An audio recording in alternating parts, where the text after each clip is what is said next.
देखिए, अभी क्या आपको याद है कि 10 पीढ़ी पहले आपकी दादी की दादी की दादी कैसी दिखती थी? नहीं, मगर उनकी नाक अभी आपके चेहरे पर मौजूद है। आपके शरीर को याद है, हाँ या ना? आपके शरीर को लाखों साल पहले आपके पूर्वजों की त्वचा का रंग भी याद है, अभी तक, वो भूला नहीं है। तो जिसे आप मेरा शरीर कह रहे हैं, वो यादों का एक बहुत बड़ा संग्रह है ना? आपके दिमाग में मौजूद याददाश्त बहुत कम है।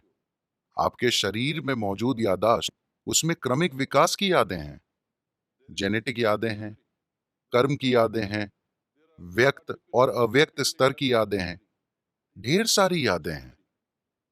आपको लगता है कि अभी आपको चलना आता है, लेकिन ऐसा सिर्फ इसलिए है क्योंकि आपके शरीर ने वो याददाश्त बनाई है। अगर आपका शरीर उसे भूल जाए, तो आप चल नहीं पाएंगे। इतनी यादें, आप जो छोटी से छोटी चीज करते हैं, आप जानते हैं कि क्या खाना है, क्या नहीं खाना है, उसे मुंह में डालना है, कान में नहीं। ये सुनने में अजीब लगता है, लेकिन आप यादों के कारण ही जानते हैं। तो आपका शरीर ढेर सारी यादों का भंडार है और वो हर समय यादें इकट्ठी करते रहता है। अगर आप यहां से यहां तक चलें, तो 50 अलग अलग तरह की हल्की महकें होंगी। हो सकता है कि आप उस पर ध्यान ना दें, मगर शरीर उसे इकट्ठा भी करता है और पहचानता भी है। वो लगातार पहचानता रहता है, इसलिए आप जानते हैं कि सुगंध क्या है, दुर्गंध क्या है, ये इसकी गंध है। आप आवाज, गंध वगैरह के अलग अलग पहलुओं को पहचानते हैं, क्योंकि ये प्रक्रिया लगातार चलती रहती है। तो इस शारीरिक यादाश्त को इस संस्कृति में पारंपरिक तौर पर हम ऋणानुबंध कहते हैं।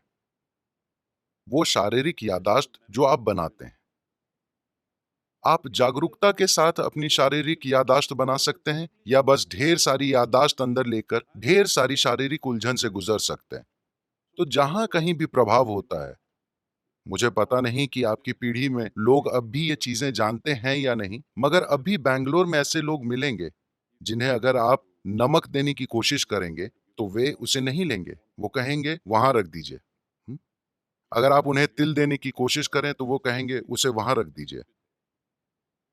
क्योंकि उन्होंने कई पदार्थों की पहचान कर ली है जो आसानी से आपकी यादाश्त को लेकर मुझ तक पहुंचा सकते हैं। अगर मैं वो चीज ले लूं, मुझे वो यादाश्त नहीं चाहिए। यही वजह है कि आमतौर पर इस संस्कृति में एक दूसरे को छूना, हाथ मिलाना, ऐसी चीजों से परहेज किया जाता है। हम अपनी ही दोनों हथेलियां मिलाकर नमस्कार करते हैं, क्योंकि हम यादाश्त नहीं इकट्ठी करना चाहते। क्योंकि अगर मैं इसे बस छूता हूं, तो ये इसे भी याद रखता है।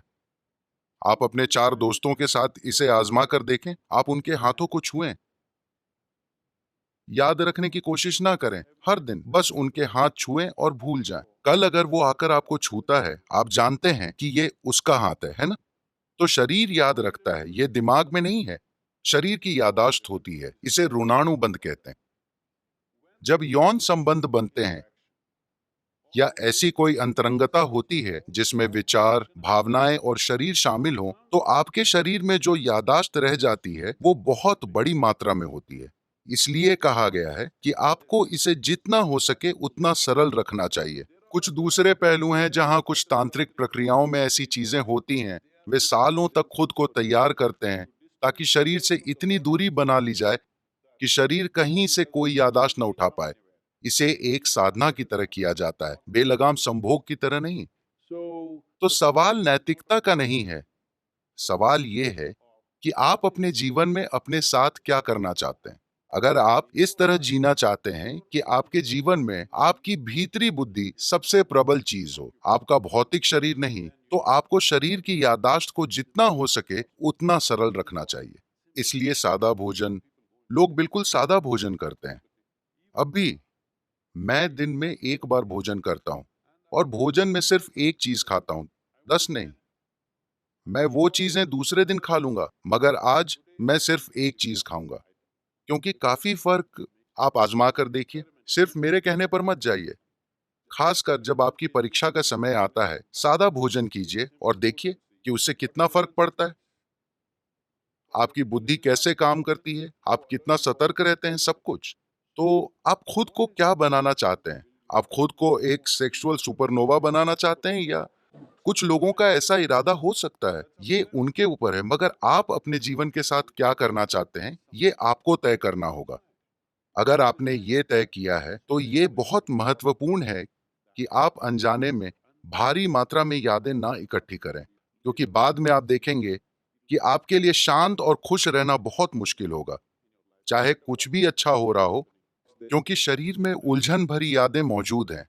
जब इसी प्रकृति का कुछ और आता है, तो शरीर में उलझन भरी उथल-पुथल होने लगती है। शायद आपके दिमाग में ये ना आए, ये सिर्फ शारीरिक रूप से होता रहेगा।